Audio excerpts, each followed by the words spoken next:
Hi అండి, welcome to my channel @చిత్రాల చిన్ని వ్లాగ్స్. ఈరోజు అయితే లైనింగ్ బ్లౌజ్ ఏ విధంగా స్టిచ్చింగ్ చేయాలి అనే వీడియో అయితే చూపించబోతున్నాను. లాస్ట్ వీడియోలో కటింగ్ చూపించాను కదండి, ఇప్పుడైతే స్టిచ్చింగ్ చూడండి. ఇలాగా లైనింగ్ని బ్లౌజ్ పీస్కి ఈ విధంగా క్రాస్ బెల్ట్ అతుక్కోవాలి. పైన అయితే లైనింగ్ పెట్టాను, కింద అయితే బ్లౌజ్ పీస్ పెట్టానండి. అలా కుట్టేసేసుకున్న తర్వాత సేమ్ రెండిట్లకి కూడా అదే విధంగా వేసేసుకున్న తర్వాత రెండు కలుపుకోవాలండి. నేనైతే తిరిగేసి పెట్టాను, రెండు కూడా మంచి సైడ్లో అయితే పెట్టలేదు, పైకి తిరిగేసి పెట్టాను. ఎందుకంటే మనం ఇలా కుట్టిన తర్వాత ఆ కుట్టు లోపలికి వెళ్ళేలా మళ్ళీ కుడతాం కదా, చూడండి. ఇదిగో ఈ విధంగా అయితే ఉంటుంది మనం కుట్టినాక. అప్పుడు ఈ మంచి సైడ్లు పైకి వచ్చేలా పెట్టుకుని ఆ లైనింగ్ అయితే లోపలికి వెళ్ళేలాగా మనం కుట్టుకోవాలన్నమాట. అలా రౌండ్గా కుట్టు వేసుకుని వచ్చేయాలి నేను చూపిస్తున్న విధంగా.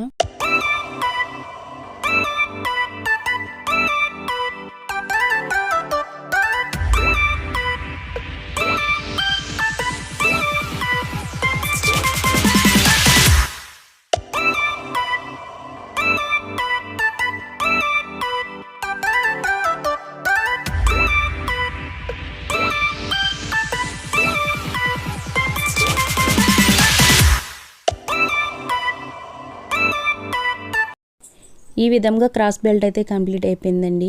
ఇప్పుడైతే కనుక మనం హ్యాండ్స్ కూడా అదే విధంగా అతుక్కుందాం అనమాట. ఇది కూడా మంచి సైడు అంతా లోపలికి వెళ్ళేలాగా అతుక్కోవాలి. చూడండి, ఈ విధంగా సపరేట్ చేసుకోవాలి, లేదంటే కన్ఫ్యూజ్ అయిపోతాం. నేను చూపిస్తున్న విధంగా మాత్రమే సపరేట్ చేసుకోవాలి. చూడండి, మంచి సైడ్ అయితే లోపలికి వచ్చేలా పెట్టుకుంటున్నాను నేను. అలా వేసుకున్న తర్వాత ఈ వారనే కుట్టు వేసేసుకోవాలన్నమాట. ఆ కుట్టు వేసేసుకున్నాక దాన్ని తిరగేసుకుంటే మనకి మంచి సైడ్ అనేది బయటకు వస్తుంది. అప్పుడు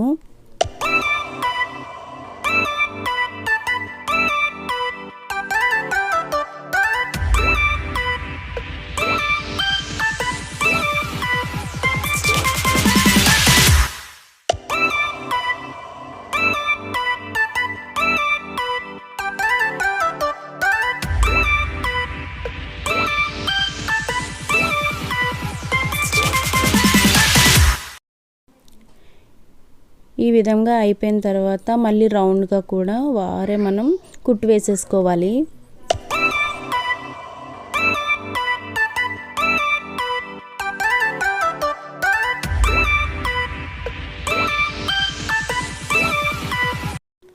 దీనికి క్లాత్ అయితే కనుక కలుపుకోవాలని నేను చూపించిన కాడ, ఎందుకంటే నాకైతే సరిపోయింది, అందుకని నేను కలుపుకోలేదు. లేకపోతే ఎవరికైనా తక్కువ అయ్యి కొలతకి తక్కువగా ఉంటే కనుక జాయింట్ చేసుకోవాలి క్లాత్ అనేది. అది లైనింగ్ అయినా సరే, పైన క్లాత్ అయినా సరే.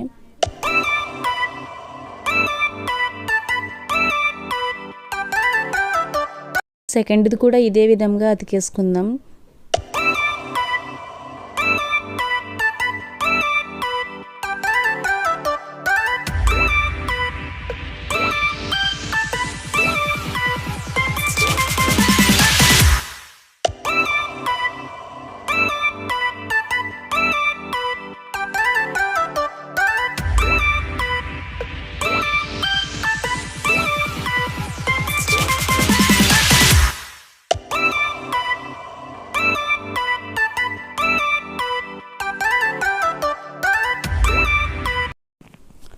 ఇది కూడా కంప్లీట్ అయిపోయిందండి హ్యాండ్స్. ఇప్పుడైతే బ్యాక్ పార్ట్ అనమాట. మా పిల్లలు అయితే కట్ చేసేసారండి, నేను కటింగ్ చేసుకుని అక్కడ పెట్టుకుంటే.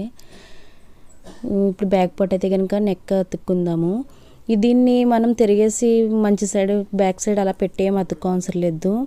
ఇలాగే లైనింగ్ మనం ఏ విధంగా అయితే ఉంచి కుడతామో అదే విధంగా ఉంచి కుట్టేసుకోవచ్చు. ఎందుకంటే దీన్ని తిరగేయడం లేదనమాట. ఎందుకంటే నెక్ దగ్గర మనం వేరే క్లాత్ వేస్తాం కాబట్టి, లేదంటే పైపింగ్ చేయించుకునే వాళ్ళు పైపింగ్ కాబట్టి అవసరం లేదు. చూడండి, బ్యాక్ పార్ట్ అయితే ఈ విధంగా అతుక్కోవాలి. ఇక్కడైతే పాట్ నెక్ ఇచ్చిన మూలాన్ని నేను ఇక్కడ మిడిల్కి వచ్చేసరికి నీడిల్ గుచ్చి పాదం లేపి మరి నేను షేప్ తీస్తున్నాను. అదే రౌండ్గా కుట్టుకుంటూ వచ్చేసామంటే ఆ పాట్ నెక్ షేప్ అవుట్ అయిపోయి రౌండ్ నెక్ లాగా అయిపోతుంది. అదే పలక మెడలో వచ్చినా కానీ కార్నర్స్ వచ్చేసరికి అలా నీడిల్ గుచ్చి తీసుకోవాలి. ఇలా లైనింగ్ అంతా కూడా అతికేసుకుందాము. అదే రౌండ్ నెక్ అయితే కనుక అలా నీడిల్ గుచ్చవసరం లేదు, డైరెక్ట్గా కుట్టుకుంటూ వెళ్ళిపోతే సరిపోతుంది.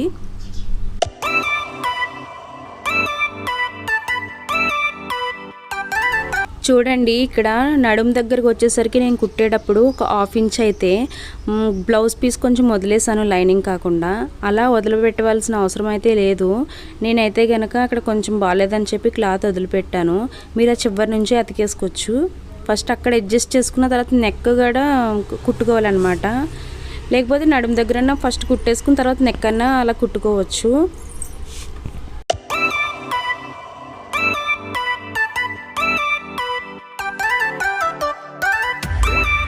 చూడండి ఈ విధంగా అయితే కంప్లీట్ అయిపోయింది. నాది కొంచెం దారం దగ్గర పడుతుంది అనమాట, అందుకని నేను అడ్జస్ట్ చేసుకుంటున్నాను. ఇలా ఎక్స్ట్రా వచ్చిన పీసెస్ అన్నీ హ్యాండ్స్కి కావచ్చు, ఫ్రంట్ పార్ట్కి కావచ్చు, బ్యాక్ పార్ట్కి, క్రాస్ బెల్ట్కి అన్నిటికి కూడా ఎక్స్ట్రా వచ్చిన పీసెస్ అన్నీ కూడా కటింగ్ చేసేసుకోవాలి.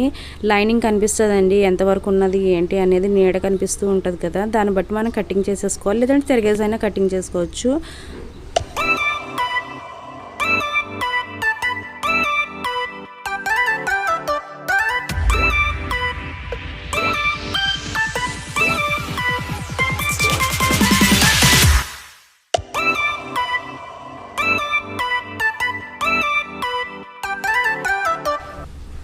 ఇలా ఇవన్నీ కంప్లీట్ అయిపోయినాయి. ఇప్పుడు ఫ్రంట్ పార్ట్ కూడా కుట్టుకుందామండి. సేమ్ నేను ఎలాగైతే సపరేట్ చేస్తున్నానో అదే విధంగా సపరేట్ చేసుకోండి. లేదంటే తిరగబోర్లు అయిపోయి మళ్ళీ రెండు కూడా ఒకే పక్క కుట్టేసేటువంటి ఛాన్సెస్ కూడా ఉంటాయి. కాబట్టి ఈ విధంగా పెట్టుకోవాలన్నమాట. అది నేను కూడా సేమ్ ఇలాగే పెట్టుకుని పక్కన పెట్టుకున్నాను. ఇప్పుడైతే కనుక ఒక పక్క అయితే కుడుతున్నాను. దీనికి కూడా మనం తిరిగేయం కాబట్టి మంచి సైడు లోపలికి ఉంచుకోవాలని ఏమి ఉండదు. మంచి సైడ్ బయటకు పెట్టేసి ఇలాగా ఏ విధంగా అయితే కుట్టుకుంటామో అలాగే కుట్టేసుకోవచ్చు. అలా రౌండ్గా అతికేసుకోవాలి లైనింగు.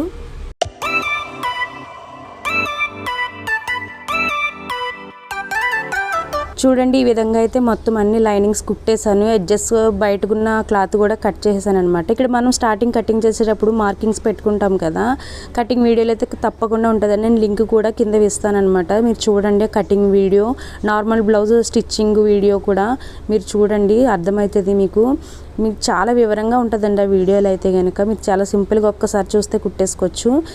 మనం అలా మార్కింగ్స్ పెట్టుకున్నవన్నిటిని కూడా లైనింగ్ అడ్డొస్తుంది కాబట్టి మళ్ళీ మార్కింగ్స్ పెట్టాను నేను. ఇలాగా చూడండి డాట్స్ అయితే కనుక ఈ విధంగా కలిపేసుకోవాలి. ఇక్కడ నుంచి మొత్తం యాస్టీజ్ మన నార్మల్ బ్లౌజ్ ఏ విధంగా అయితే కుడతామో మొత్తం యాస్టీజ్ అంతేనండి, సేమ్ అలాగే కుట్టచ్చు. మీరు లాస్ట్ వీడియో చూసి మొత్తం స్టిచ్చింగ్ చేసేసుకోండి. నేనైతే ఇప్పుడు చూపిస్తాను కేవలం. మీ వీడియో కనుక నచ్చినట్లయితే లైక్ చేయండి, షేర్ చేయండి, సబ్స్క్రైబ్ చేయండి. ఎక్కడ స్కిప్ చేయకుండా చూడండి. చాలా సింపుల్గా చాలా వివరంగా అర్థమయ్యే విధంగా ఉంటాయి.